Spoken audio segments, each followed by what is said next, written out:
Hey food fights and lemon sprites! Today is a big day. The day you've all been waiting for. It's Wednesday.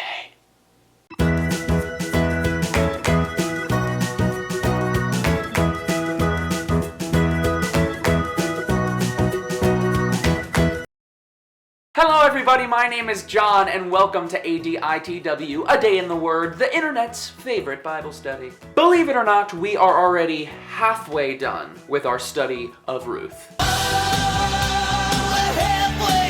And today we hop into part 3 of 4. Now if you remember, we ended last week with Ruth discovering that Boaz was her guardian redeemer. And to begin today's story, Naomi is about to hatch a bit of a plan. Let's kick it off by reading Ruth chapter 3 verses 1 through 12.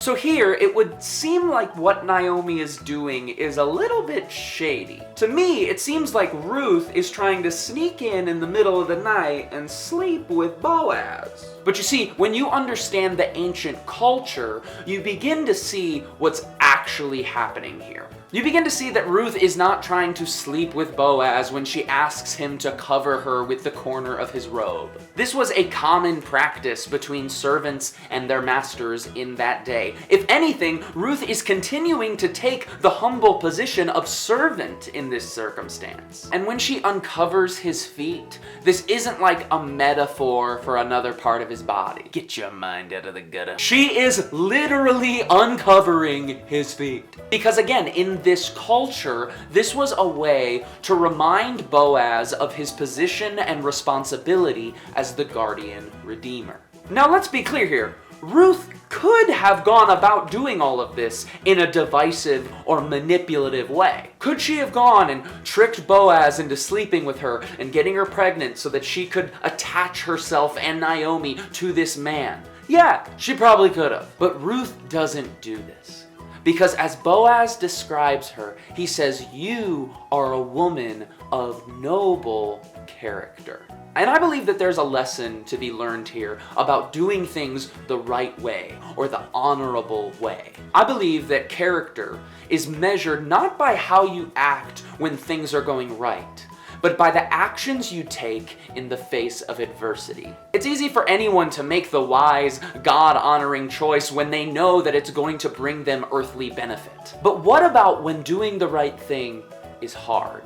What about when it's uncomfortable? What happens when you get desperate? Just like Ruth, true character does the right thing, no matter what.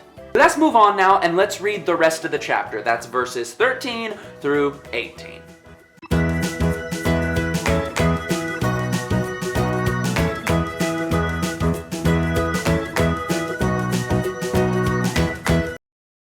Now, Boaz wants to help Ruth and Naomi. He wants to be their guardian redeemer. But you see, Boaz has a little bit of character himself because he knows that there is still another living relative who is closer to these two women than he is. So that would mean that the title of guardian redeemer rightfully belongs to this other man. So Boaz leaves and he goes to speak with this relative. And Ruth once again returns to her mother-in-law. And I'm sure that as Ruth is telling Naomi about everything that happened, and I'm sure as she goes to bed and as she wakes up for the next couple days, she is so excited to find out what's gonna happen with Boaz. And in the midst of this excitement, in that moment, Naomi gives some difficult but incredibly wise instruction. In verse 18, she says, "Wait, my daughter, until you find out what happens.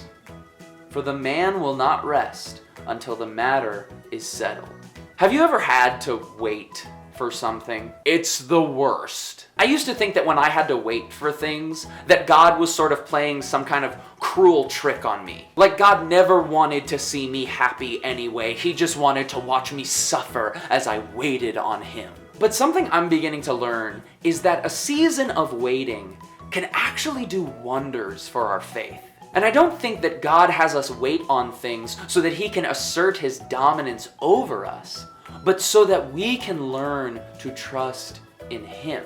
At this point in the story, Ruth has done all that she can do. So now, all that's left is to place it in the hands of God. At the root of it, I actually think you could say that true faith is about waiting. It's about waiting on God to move. It's about waiting on God's restoration. It's about waiting on His mercy, on His grace, on His peace, on His joy, and trusting that even when your circumstances are saying the opposite, that He's going to bring it. And boy, oh boy, does God ever bring it for Ruth and Naomi. Tune in next week.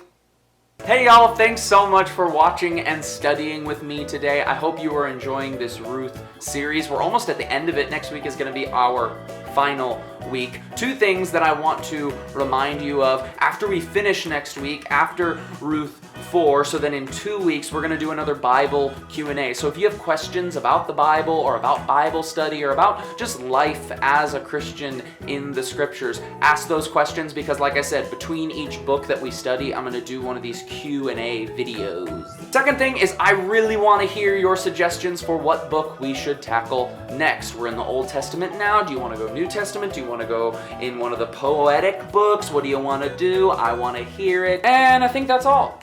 Besides, I love you all. Keep being awesome.